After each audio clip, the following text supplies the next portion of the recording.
Dios Padre, Hijo y Espíritu Santo esté con cada uno de nosotros hoy y siempre. Amén. Las parábolas de las últimas 2 semanas hablan de campo y, como dije en el inicio del culto, es algo que me gusta. Es de ahí donde viene lo que está sobre nuestra mesa. Es algo que conocí de cerca también. Y es muy fácil hablar sobre esto. El tema es que en el culto de hoy, en las lecturas de hoy, Jesús ya hizo el sermón por mí. Así que está la parábola y está el sermón.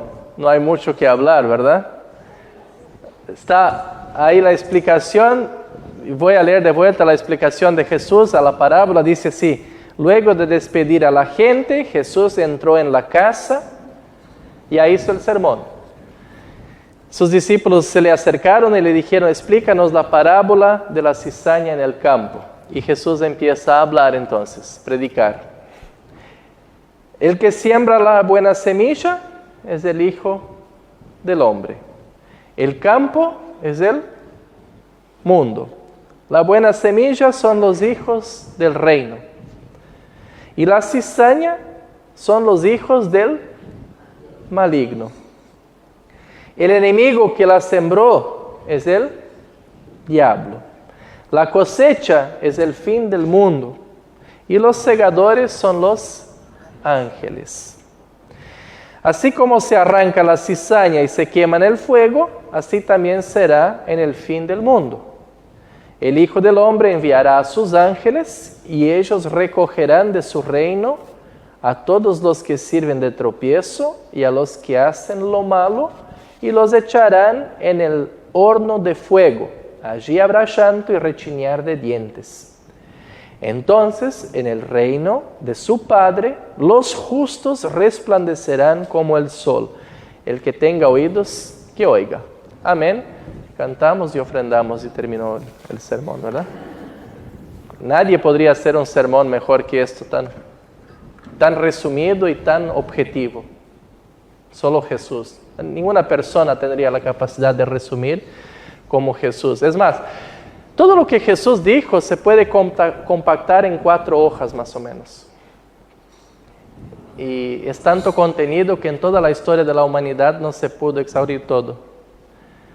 Por la capacidad divina, Él es Dios de compactar, de resumir y enseñar de forma tan objetiva verdades tan gigantescas, tan enormes como son estas aquí. Pero como dijo Gaby, vi en sus labios ahí, lo que está faltando acá es la aplicación. ¿Cómo esto se aplica en la vida nuestra? ¿Cómo eso se aplica en el mundo y cómo eso se aplica en nuestra congregación, en nuestra iglesia? La aplicación se da de forma distinta en todos los momentos de la historia de la humanidad, en cada circunstancia, en cada momento y hasta cada momento tuyo existencial. La lectura de cada texto se adapta, porque es palabra viva, al momento en que tú estás viviendo. Y vamos a pensar un poco en cada una de estas afirmaciones de Jesús. ¿Qué son mismo las semillas? Miren que hay 2 instancias. Primero, la semilla como palabra. La palabra que se siembra. El Evangelio. Luego, las semillas que se recogen, que ya no son la palabra. ¿Quiénes son entonces? Nosotros, los cristianos. La palabra hecha carne. Nos hace acordar Jesús, el Logos que se hizo carne, la palabra que se hizo carne y habitó entre nosotros. Nosotros somos palabras vivas de Dios también. Palabras encarnadas de Dios. Somos la Biblia que el mundo lee, porque el mundo no abre el libro. El mundo mira a nosotros. ¿Y dónde es la siembra? ¿Dónde es la siembra? ¿Dónde piensan que está la siembra? ¿Dónde caen las semillas?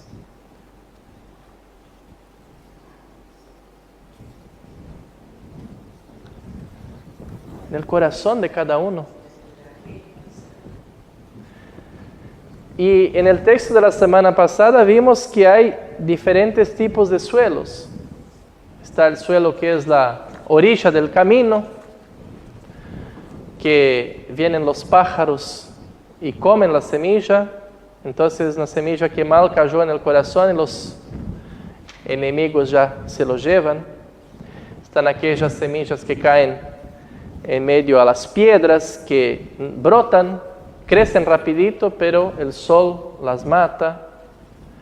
Están aquellas semillas que caen en corazones que son llenos de espinas y ahogan la palabra. Y hay algunas pocas semillas que caen en buena tierra. Jesús nunca dijo que eran 3 buenas tierras y una mala, sino al revés. El pueblo de Dios siempre fue y siempre será pequeñito. No las grandes multitudes. El buen terreno donde cae la semilla y produce frutos no es una gran multitud. Son los 12 discípulos, aquella gente chica, pequeña que estuvo reunida. Somos nosotros, Congregación San Pablo, ¿no? En medio a una comunidad de 1,200 alumnos y sus familias, los que conocieron, llegaron y siguen en la luz, en una ciudad de 1,5 millones de habitantes. Hay otras iglesias también, pero no somos la mayoría. Esos son los corazones que conocieron la palabra. El campo de siembra, aunque sea caído en sus corazones, pero sigue siendo todo el mundo. Vayan por todo el mundo, por toda Montevideo y Uruguay, y siembra. Y esto no es una tarea solo de Cristian, de André, de James, de Phil. Es una tarea de cada uno de ustedes. Seguir sembrando, seguir siendo la mano. 1 Pedro 2:9 dice: vosotros sois linaje escogido, real sacerdocio, nación santa, pueblo adquirido por Dios. ¿Para qué? Para que anunciéis las virtudes de aquel que os llamó de las tinieblas a la luz admirable. Ustedes son sacerdocio real de Cristo, que son llamados a sembrar en los corazones. Pero está también la cizaña. ¿Y qué es la cizaña? De vuelta, la cizaña es tanto palabras o cosas que no se ven, que están a nuestro alrededor, como cizaña hecha carne. Personas. Y vamos a hablar un poco más de eso enseguida. ¿Qué será de la cosecha? Dice que los ángeles vendrán a recoger. Y hay una separación muy clara aquí. Hay 2 cosas muy reales en el texto. La primera es que el infierno es real, un lugar donde hay fuego y rechinar de dientes. No es una mentira. Así como el cielo es real, el infierno es real también. Y hoy, Cristian dijo otro día, eso es políticamente incorrecto decirlo hoy en día. Hablar sobre el infierno suena raro, ¿no? Parece que esto es cosa del pasado. Bueno, Jesús lo dice como una cosa muy, muy, muy, muy real. El infierno es real, ¿no? Me gustan las películas de Tolkien, del Señor de los Anillos, no sé si quién ya las vieron, ¿no? Pero estas nuevas especialmente del poder de los anillos, ¿no? ¿Cuál es la forma que el mal encuentra para proliferarse? Haciendo creer que él no existe más, que ya se fue. Y muy pocos siguen creyendo todavía que existe el mal, que existe Sarón, que existe el diablo, que existe un mundo de fuego. Entonces el mundo cae en simplemente un letargo de que todo es bueno, Dios es amor, y si es amor no va a condenar a nadie, y simplemente no hay pecado, no hay de qué arrepentirse. Entonces, ¿cuál es la diferencia de creer o no creer, o de ir a la iglesia o no ir a la iglesia? Ven, finalmente, la negación del infierno también termina por negar otras cosas. Y la misma obra de Cristo, ¿por qué vino Cristo al mundo y tuvo que dar su vida entonces? Si el infierno no es real. Pero el cielo, lo que es la buena noticia acá, también es real. Y dice, entonces en el reino de su Padre los justos resplandecerán como el sol. El que tenga oídos que oiga. Los justos. ¿Y quiénes son estos justos? Pablo lo explica. Dice, justificados pues por la fe, tenemos paz para con Dios por medio de nuestro Señor Jesucristo. Por lo cual también tenemos entrada por la fe a esta gracia en la cual estamos firmes y nos gloriamos en la esperanza de la gloria de Dios. Los justos no son los justos por sus propias obras, pero por las obras que Cristo impuso sobre ellos, en ellos, desde la cruz. La cruz es la que justifica a los cristianos y los libera para vivir una nueva vida llena de frutos, para ser recogidos un día como trigo, lleno de semillas. O como en la parábola de los peces, peces que llenan la red de Jesús y que son buenos peces. Pero ¿quiénes serán los salvados y los condenados?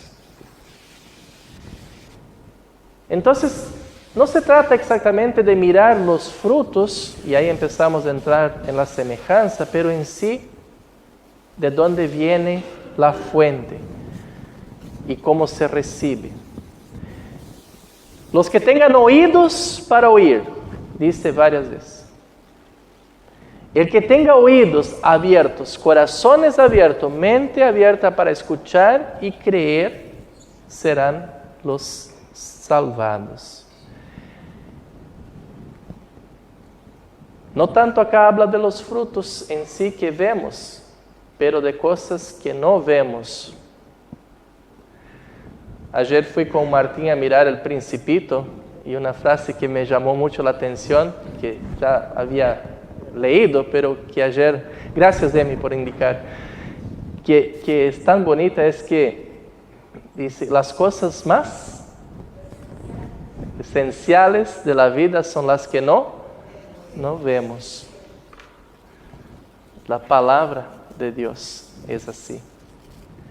Las cosas más esenciales, la fe, la esperanza y el amor, no la vemos, pero está ahí en nuestro corazón y serán la esencialidad para nuestra salvación. Eso es muy importante saber, porque hoy en día el diablo utiliza cosas visibles para engañarnos y hace una inversión de valores y una inversión de resultados. El diablo no es más aquel que tiene cuernos enormes, con fuego y con olor a azufre. Por lo contrario, el diablo utiliza cosas buenas. El diablo hoy en día es un crack. El diablo se volvió un experto en ser muy cool, mucho más que Dios. El diablo finge ser, y es su esencia, un ángel de luz. Miren lo contrario del texto de hoy. Los justos resplandecerán como la luz del sol. Pues es el diablo quien lo hace hoy en día. El diablo, por otro lado, finge o enseña que ser un creyente, ser alguien que tenga una religión, una fe, es algo sectario, medio oculto, infernal. El diablo hará ustedes saber cuando lleguen a casa en algún momento hoy o durante la semana que estuvieron perdiendo su tiempo acá en la iglesia, perdiendo su vida, tiempo en vano, podrían haber aprovechado mucho mejor. ¿Cómo? Bueno, paseando el perro, una maratón, corriendo, estando en familia, preparando un asado. Bueno, esas cosas no son malas, ¿ven? Son cosas buenas. Pero que cuando no están en su lugar son enemigas de lo mejor. Y progresivamente van alejando a las personas de la palabra de Dios. Progresivamente nos van ocupando nuestro tiempo que es tan limitado. Y el diablo convenció de tal manera el mundo que estas son las cosas más cool, más importantes, más lindas de nuestra época, que más se cultúan. O sea que una mirada un poco más profunda de este texto se aplica a nuestra realidad y nos muestra qué gran confusión hay entre trigo y cizaña, porque son muy parecidos, pero hay una gran diferencia. La cizaña normalmente crece en lo oculto. Miren lo que dice el texto. Mientras los hombres dormían, vino su enemigo y sembró cizaña entre el trigo y se fue. Es decir, durante la noche, cuando todos estaban descansando, Satanás, así como todos los malhechores, se aprovecha de la oportunidad cuando todo está dormido, cuando no se vigila. Primera de Pedro 5:8 dice así: sean prudentes y manténganse atentos, porque su enemigo el diablo significa mentiroso,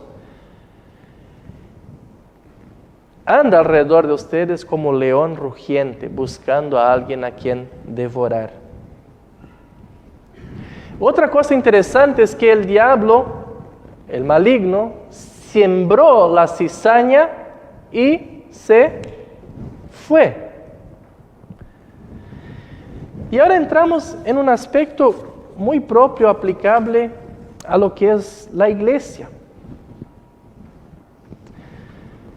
Quien siembra la cizaña, luego se va. Cuanto mayor el daño que Satanás causa, más trata de pasar inadvertido. Y lo terrible es que para que la cizaña prospere, basta con que caiga 1, 2, 3 semillas. El mal prospera por sí mismo. Cuando vivía en el campo, papá no tenía cosechadora.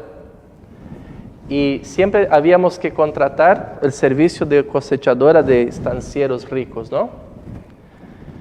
Y papá siempre observaba de dónde venía la cosechadora. Porque si venía de un campo sucio, lleno de cizaña, de yuyos, él decía: no, para. Esa cosechadora no quiero. ¿Por qué? Porque bastaba con que cayera 2, 3 semillas de esta cosechadora en la tierra de papá y el otro año el campo estaba llenito de cizaña. La cizaña se multiplica sola, no necesitas riegar, no necesita abonar, no necesita de sol, nada. Se multiplica sola. Por otro lado, la buena semilla necesita inoculación, necesita ser sembrada en un terreno con la humedad perfecta, con el pH perfecto, necesita control de plagas, necesita limpieza y necesita de lluvias. Todo eso, si no, no prospera.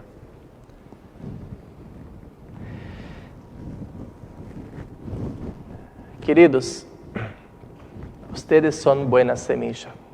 Ustedes son plantitas del Señor. Pero son plantitas muy débiles, así como yo, muy frágiles. Necesitan constante cuidado, riego, nutrientes, palabra de Dios, Santa Cena, abrazo de hermanos, compañía, amor, cuidado. Porque si no, nos morimos. La buena noticia es que Dios tiene todo eso para ti y gratuitamente. En tu casa, en tu palabra, en tu familia, en tus momentos devocionales, en el culto, en el grupo de jóvenes, en el grupo de caballeros, de damas, especialmente en su altar, en su Santa Cena. Dios no ahorra estos servicios, Dios nos alimenta ricamente. ¿Y qué hacemos con lo que estimamos ser cizaña? Y a veces miro el libro de rol de miembros de nuestra congregación y me da una tristeza tan grande, porque hay un montón de miembros y gente que yo nunca conocí. Estoy en Uruguay 10 años y mucha gente yo no los conozco. ¿Qué hacemos? Agarramos un borrador y borramos a todos. Empezamos solamente con nosotros.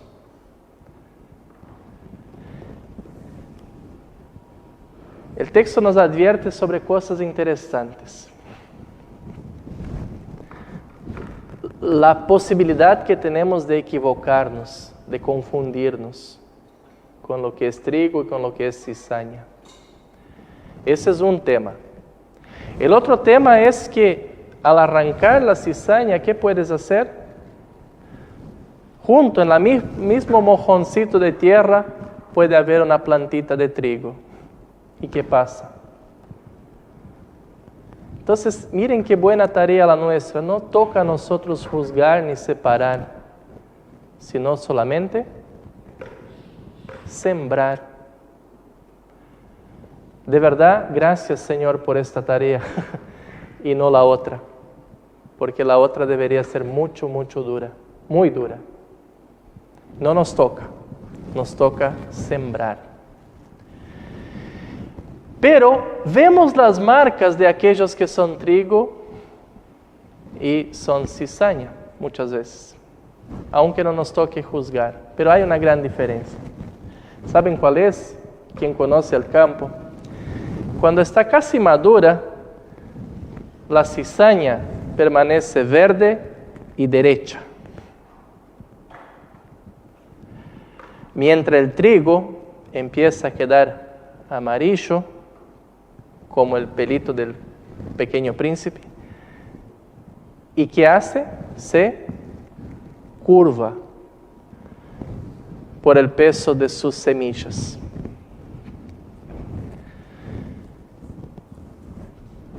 El trigo se curva, la cizaña no se curva.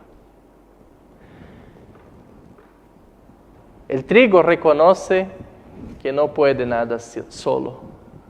El trigo se curva y busca lo esencial, busca a Dios. Solo una cosa es necesaria, dice Jesús a María, y esto es escuchar la palabra de Dios. El verdadero trigo tiene la humildad de reconocer que no puede seguir erecto y buscar las cosas por sus propias fuerzas, pero se curva delante de la palabra, delante del perdón de Dios, delante de su alimento. Y entonces es recogido para dentro de los graneros, para la salvación eterna. Un verdadero discípulo no tiene vergüenza de asumir sus errores, sus limitaciones, pero quiere ser alimentado, quiere ser instruido, quiere ser perdonado. Qué diferente es la actitud que aparece en nuestro texto. La segunda parte, antes del sermón de Jesús, dice que la multitud se fue. ¿Se dieron cuenta? Y es una multitud que se fue con los corazones tan vacíos como cuando llegaron. Y qué triste pensar eso. que a muchas personas la palabra de Dios llega y no hace ningún efecto. Se van con el mismo corazón vacío que cuando llegaron. Pero los discípulos entraron en la casa y querían escuchar más. Salimos de la iglesia, llevamos a nuestra casa. A ver, Bruno, ¿qué te parece de lo que dijo el pastor? Y seguimos hablando. Enrique, que tiene un montón de conocimiento más que yo, cuéntame qué entendiste del sermón. Esto es la vida del cristiano. Esto nos mueve a seguir reflexionando y a aplicar eso en nuestras vidas y a producir frutos. Esta es la vida de los cristianos. Discernir eso para nuestras vidas es muy importante, porque estén seguros, queridos, de que ustedes son semilla buena, trigo, sembrados por Cristo desde el bautismo para la vida eterna. Pero no nacieron buenos. Quiero contarles otra cosa y con eso termino. ¿Alguien acá come comida hecha con aceite de canola? ¿Sí? Dicen que es sano. Hay siempre discusiones sobre eso, ¿no? Pero muchos dicen que es el aceite más sano. No sé. ¿Ustedes sabían que la canola nace como una planta tóxica? La canola es muy tóxica. Ella tiene un ácido en la naturaleza que si tú comes canola, te mueres. ¿Sabían de eso? En Canadá hicieron una mudanza genética. Por eso se llama canola. Canadian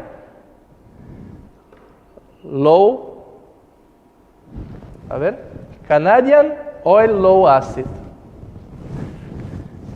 Donde genéticamente cambiaron la semilla, bajaron la acidez y con eso pasó a ser una planta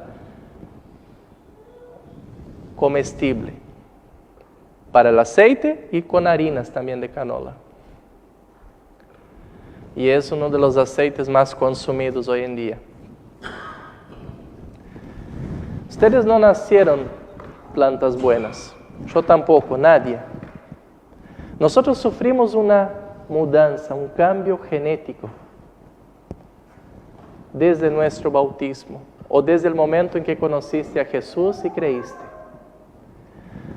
Ninguna obra tuya es meritoria de salvación. Es por este cambio genético que Dios hizo en ti que te transformó en canola comestible para Dios, para su reino, para su cosecha. Es ahí donde está la gran noticia. Dios ya te transformó y hoy podrás ser cosechado para dentro de su reino. No permitas que el enemigo te alejes, eres plantita frágil.